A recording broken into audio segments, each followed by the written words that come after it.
And that's the date. What day is it? That was the week that was. It's Friday. Are we live, Keith? We are.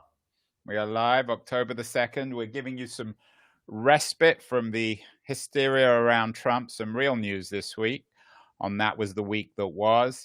You lead, Keith, with your top of the week, ChinAmerica, this weird relationship, this symbiotic love-hate relationship between America and China, not so much on a cultural level, but in economic and tech terms. So what's your analysis of this deeply problematic and yet essential relationship between China and America?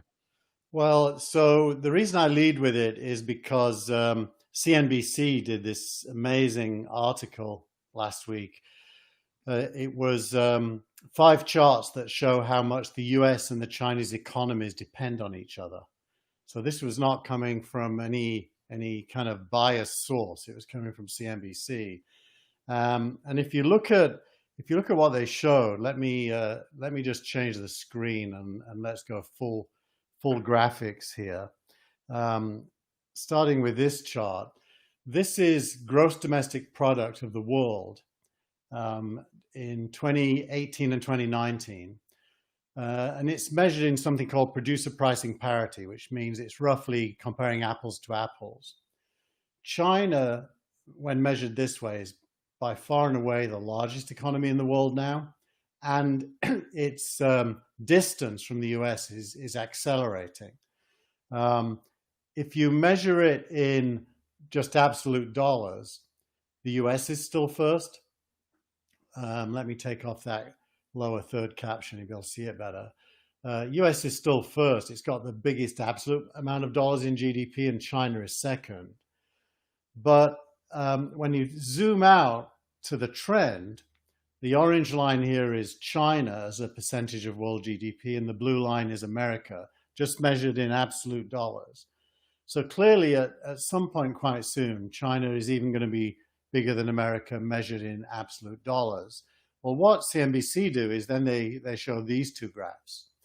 The first is that, this is the first half of 2020, China's trade surplus with America was $142 billion. And America's service surplus with China was only $11 billion. So America only compensates for 10% of its loss to China through services. So you can see the rate of change is absolutely massive. Let me just put you back on. For our audience, Keith, for venture capitalists, for tech investors and entrepreneurs, what does this all mean? It means that the anti-China TikTok stance is completely the opposite of America's strategic self-interest. What America should be doing, going back to the Nixon era, America should be embracing the economy, which is going to be the largest in the world soon, for the purposes of A, slowing it down, and B, selling to it. And if it doesn't do that, it can only be the victim of this process instead of managing it. It reminds me of when the UK embraced the US, not out of love actually, but out of a desire to control change. And if you disengage from change, you don't control it anymore. I get this, but this is something that comes up every week almost, and this is an area I think we disagree on. You're very idealistic about this globalist future. You're almost dogmatic in your refusal to accept the reality of the world, and that reality is nationalism, whether you like it or not, whether or not it's in America's interest. I mean, we know where Trump stands on this, but even Biden now is sort of ambivalent about free trade. So this idea of suddenly American politicians embracing China and Chinese industry and Chinese trade is simply not going to happen. Actually, we're more aligned than you realize. I agree with you that the dominant trend in the world is nationalism. And I agree with you that the dominant instinct is to fight and not to cooperate. So when I talk about globalism, It's a preferred future, not a likely future. And so let's talk about the likely future. What's realistic in this geostrategic, geopolitical atmosphere of nationalisms, maybe even xenophobia? It's interesting. I've been watching this Netflix show called Babylon Berlin. I don't know if you've seen it. I've heard of it. Yeah, I wanted to watch it. There's about 100 series. It seems a bit long for me. Well, it's set in 1929, and 1929 was right in the middle of that period where global businesses started to be compelled to become national. You can think of Mercedes in Germany or Right. any of the German companies that became subject to the Nazis. So whenever the world globalization accelerates, and it has done that at least 4 times in the last 120 years or so, as nation states start to compete more and more aggressively, companies are forced to be less and less global and choose a side. Now, to me, that's a terrible fact. The human race benefits from globalization and gets punished by the shrinking back from it, usually through violence and war, by the way. I mean, really punished. So I'm a very big believer in globalism at the level of economics, but I do agree with you that politics holds it back and is likely to kill it. Very briefly then, Keith, where are we this week on TikTok? What's the situation? TikTok is so far winning in the courts. Trump is losing in the courts, and everything is on hold until that's resolved. So my bet several weeks ago, if anybody wants to go back and look, was that nothing's going to change, that TikTok will survive this because the American government doesn't actually have the authority or the power to do what it's trying to do. And the most important thing it can't do is get teens and millennials to uninstall it. And therefore, it's going to continue. So you can't fight the market. What's been happening on the market, and particularly the public markets this week? I know there are 2 big IPOs, Palantir and Asana, neither of which were unconventional. They were pretty straightforward, weren't they? Yeah. Yes and no. So let's just put this full screen for a second. What happened is that they did what's called a direct listing. Now, with the direct listing, you will go public without raising capital from anybody immediately prior to going public. So there's no group of buyers who get an early purchase in order to then benefit from an increased share price. And the theory goes that because it's a direct listing, it just trades, and everyone who's got shares, venture capitalists mainly and founders and employees, can sell them right away if they want to, that a fairer price will be found. And that is more or less what happened. Palantir went public at $9 a share. When it opened for trading, it went up to about somewhere between $10 and $11 a share. It settled back down around $9.13 last time I looked. And with Asana, it was in the 20s, and it's roughly stayed where it was, plus or minus a little bit. So it's a much smoother, less volatile process. And both are now public companies, and both of their investors can now buy and sell shares. And what does this tell us about the future of SPACs? SPACs and direct listings belong in the same part of your brain. On the other side is IPOs. So it's another win for the anti-IPO lobby, in a sense. And by the way, there are now many, many SPACs lined up, over 100. You can go and buy Chamath Palihapitiya's IPO B. That's the ticker symbol, IPO B, and IPO C. Those are SPACs waiting to merge with companies. And you can buy IPO A for around $12 a share.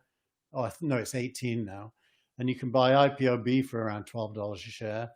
And what that means is you're part of the SPAC prior to it merging with a company. That's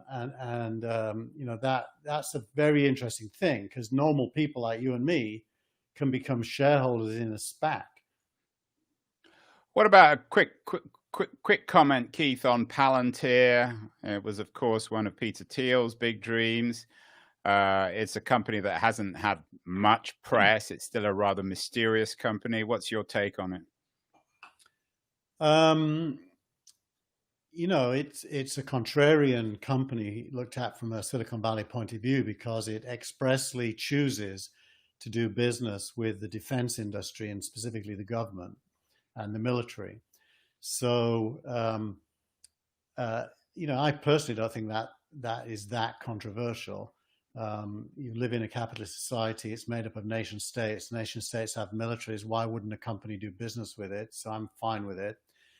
That said, my wife won't let me buy Palantir stock, but she will let me buy Asana stock because she, ethically objects to it. And, between ourselves, I'm no fan of American imperialism. So ethically, I should be against it too. But if I'm going to invest in Amazon or Microsoft or Google, there isn't that much difference to me between those companies and Palantir. So I'm assuming, Keith, that politics is still allowed to be discussed at your dinner table between you and your wife, Janae. It's lucky you don't work at Coinbase. Good segue, Andrew. Indeed. This week was very interesting in the world of Coinbase.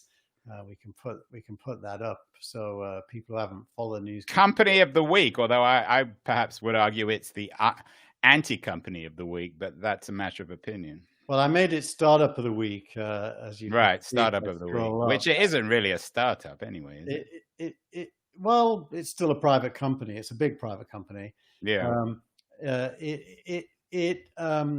Brian Armstrong, the CEO, basically banned his employees from being activists and doing political discussion at work, and offered those who disagree with him severance packages to leave the company. Now, I suspect this is a very personal decision. There are rumors that at previous all hands meetings, Black Lives Matter supporters were pressuring him to go on the record about Black Lives Matter, which he didn't. And in his frustration at the continued requests, has decided to ban political activism. I don't know if that's true. Says ban political activism or ban any political discussion. I mean, you're still allowed to talk about Trump at work. According to this, no. I mean, the strict interpretation is you're here to work, not to bring your personal life to work. And just as you wouldn't, just as you wouldn't do something personal in the middle of the office, you shouldn't. I almost gave an example then and thought better of it. So, too, you shouldn't bring your. No, say it. Come on, can't tantalize the audience. No, I'm definitely not gonna. There's no censorship on that. Was the week there was? You can offend me. You can offend anyone you want. Well, just as you wouldn't kiss your wife in the middle of the office, to give the polite version of what I was thinking, neither should you bring your politics. Just do your work and earn your money. That's basically what he's saying. Now, that is completely counter to the whole trend in the Valley. By the way, it's also, it's kind of, it's like an extreme version of cancel culture. Yeah. Shut up, keep quiet, and just get your work done. And obviously there is a backlash. I find it interesting for lots of reasons. Firstly, I'm guessing we've become so intensely political now that the fear in Coinbase was it was detracting from people's work. Well, that is a bit weird, right? Because Coinbase is very political. Well, everything's political. I mean, isn't that the reality? Even not being political is political in 2020 America. Yeah, but Coinbase is explicitly so. It's challenging the world financial system, right. challenging the dollar.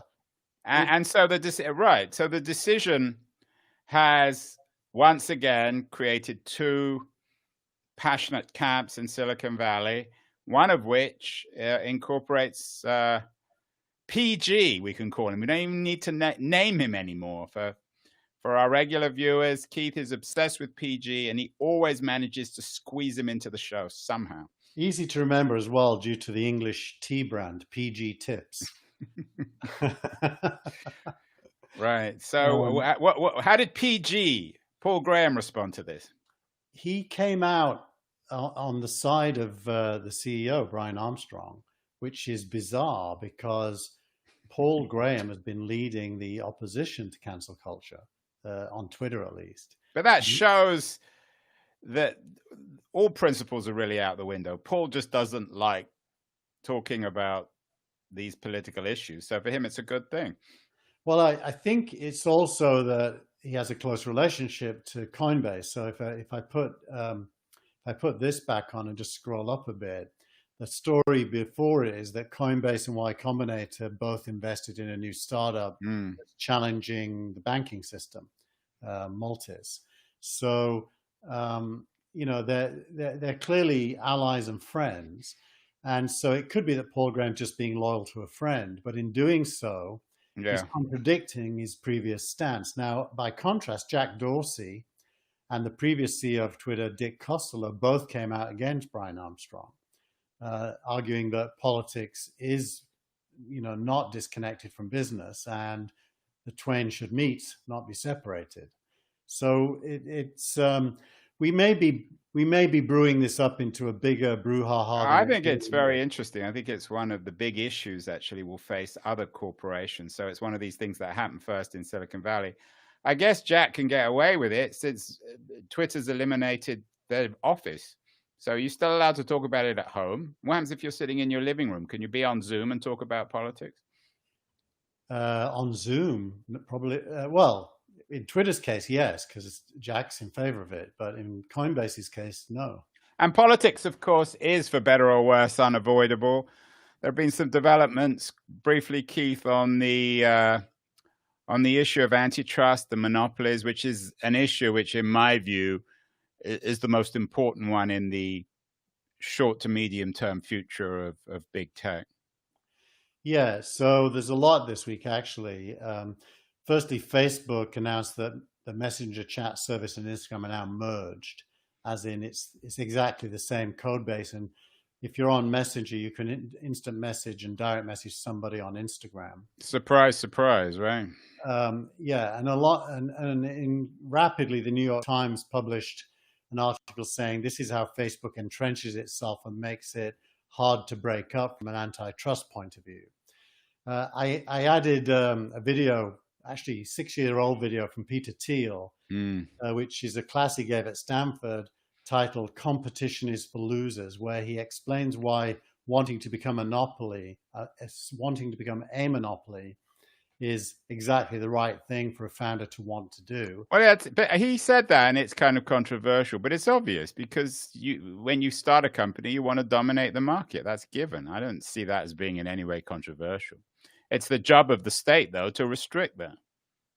It's the job of the state to restrict their abuse of their success. Right. I agree. I meant it in those terms. Yes. And so the key burden of proof in a democracy is there abuse going on? Some of the things that Facebook is asked to do don't really constitute abuse. I watched the social, what's that Netflix movie? Social, it's the polemic against Facebook by ex-Facebook employees. Social something. I don't know. I'll find it in a minute. And it's interesting. The accusers were accusing Facebook of being responsible for QAnon and other fake conspiracy theories. But the way I watched this documentary, it itself was a conspiracy theory. Yeah, but that's another subject, Keith. That's got to do with antitrust. I mean, Facebook can promote QAnon without being a monopoly, or whether or those are two different issues. Two different things. Briefly, I don't know if you have any links to it on this, but there's been some controversy because Biden has appointed a senior ex-Facebook person to his team. And also there was a report that more and more money is coming from Silicon Valley to Biden. In the event, touch wood, please God, of a Biden presidency, do you expect the antitrust lobby or the antitrust momentum in DC to slow down or increase? Definitely increase. I think the Silicon Valley versus democracy versus antitrust debate will be stepped up several notches.